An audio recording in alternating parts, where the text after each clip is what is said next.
సాయి మహిమ ఛానల్కి హృదయపూర్వక స్వాగతం. ఈ పవిత్ర సందేశాన్ని వింటున్న ప్రతి ఒక్కరికి, అలాగే ఈరోజు పుట్టినరోజు మరియు పెళ్లి వార్షికోత్సవాలు జరుపుకుంటున్న మన సాయి మహిమ కుటుంబ సభ్యులందరికీ సాయిబాబా ఆశీర్వాదాలు ఎల్లప్పుడూ ఉండాలని కోరుకుంటున్నాం. సాయిబాబా ఈరోజు ఇలా ఉపదేశిస్తున్నారు. నా ప్రియమైన బిడ్డ, నీ ముందున్న విషయాల గురించి అతిగా ఆలోచిస్తూ నీ మనసును ఒత్తిడికి గురి చేయకు. నీవు ఎదుర్కొన్న ప్రతి కష్టం నాకు తెలుసు. ఆ ప్రయాణంలో నువ్వు ఎంత బలంగా మారావో ఎప్పటికీ మర్చిపోకు. ఇప్పుడు నీవు బలహీనంగా అనిపించినా నిజానికి నీవు మరింత ధైర్యంగా నిలబడ్డావు. నీవు ఎంతగా విరిగిపోయినట్టు అనిపించినా మళ్ళీ నిన్ను నీవే నిలబెట్టుకునే నీ ధైర్యాన్ని చూసి నాకు గర్వంగా ఉంది. కాబట్టి ఇప్పుడే ఆగిపోవద్దు. నీ విజయానికి దారి ఇంకొద్దిపాటి దూరంలోనే ఉంది.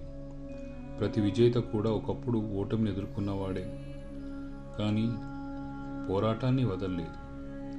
ప్రయాణం చివరి దశే ఎక్కువ సమయం తీసుకుంటుంది, కష్టంగా అనిపిస్తుంది. దాన్ని గుర్తుంచుకొని ముందుకు సాగు. నా మీద, నా సమయంపై విశ్వాసం ఉంచు. నీ సమస్యల నుండి భయపడే మార్గాన్ని నేను చూపిస్తాను. నీ సవాళ్ళను జయించడానికి నీకు తోడుగా ఉంటాను.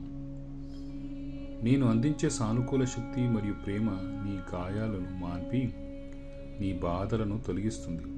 నెగటివ్ ఆలోచనలను పాజిటివ్ ఆలోచనలతో మార్చుకో. అప్పుడే నీ జీవితంలో మంచి ఫలితాలు కనిపిస్తాయి.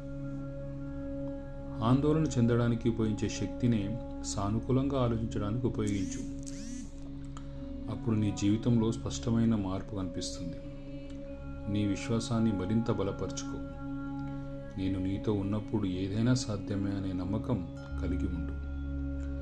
నేను నీకు మరియు నీ కుటుంబానికి ఆరోగ్యం, సంపద, ఆనందం, సంతోషం, మనశ్శాంతి ప్రసాదించకు ఎల్లప్పుడూ నీతోనే ఉన్నాను. నా ప్రియమైన సాయి సోదరుడు, సాయి సోదరిమణులారా, మనమందరం తలవంచి మన సద్గురు శ్రీ సాయిబాబా పవిత్ర పాదాల వద్ద నమస్కరిద్దాం. అందరికీ శాంతి, సుఖం కలగాలని మనస్ఫూర్తిగా కోరుకుంటున్నాం. దేవుని కృపతో ఈరోజు ఆనందంగా గడవాలని కోరుకుందాం. ఓం శ్రీ సాయిరామ్. ఓం శ్రీ సాయిరామ్.